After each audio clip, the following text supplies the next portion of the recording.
ইরানকে পশ্চিমাদের কাছে মাথা নত করাতে বড় ফাঁদ পেতেছিল ইসরায়েল। তাদের সেই কর্মযজ্ঞে শুরু থেকেই ছায়া হয়েছিল আমেরিকা। শেষ মুহূর্তে প্রকাশ্যে ইরানের গুরুত্বপূর্ণ পরমাণু কর্মসূচিতে আক্রমণ করে বসে ডোনাল্ড ট্রাম্পের বাহিনী।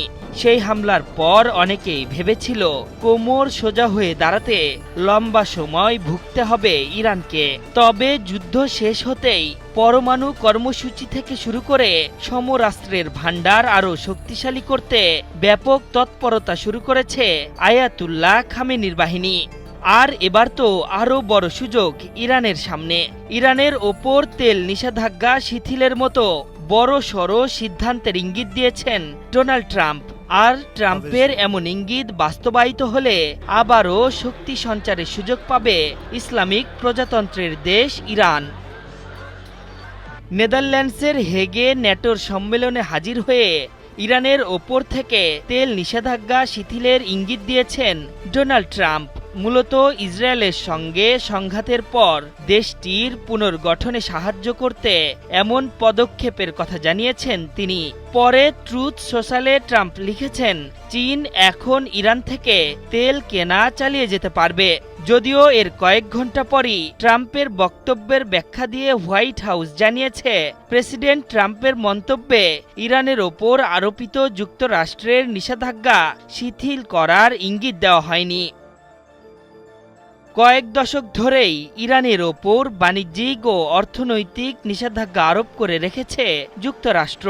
মাঝে বারাক ওবামা এসব নিষেধাজ্ঞা কিছুটা শিথিল করলেও 2018 সালে ট্রাম্পের প্রথম জমানায় আবারও নিষেধাজ্ঞা বাড়ানো হয়। ফলে পশ্চিমাদের জনমনে ধারণা ছিল ইরান হয়তো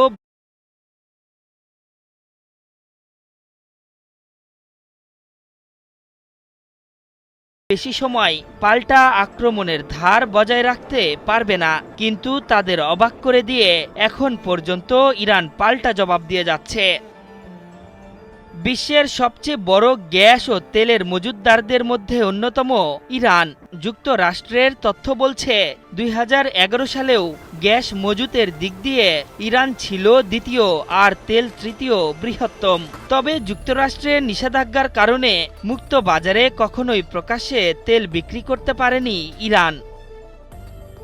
নিজেদের বাহিনীকে সুসজ্জিত ও সামরিক সক্ষমতা বাড়াতে প্রতিবেশী বাণিজ্য মিত্র দেশগুলোর সাথে বিনিময় চুক্তিতে তেল বিক্রি করে থাকে দেশটি, যার মধ্যে অন্যতম ক্রেতা চীন, রাশিয়া ও উত্তর কোরিয়ার মতো দেশগুলো।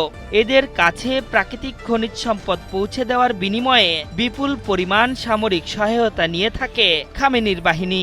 এ কারণে যুক্তরাষ্ট্র ও পশ্চিমাদের নানা নিষেধাজ্ঞার ফাঁক গলে তারা প্রতিরক্ষা খাতে প্রয়োজনীয় উন্নয়ন করতে পেরেছে।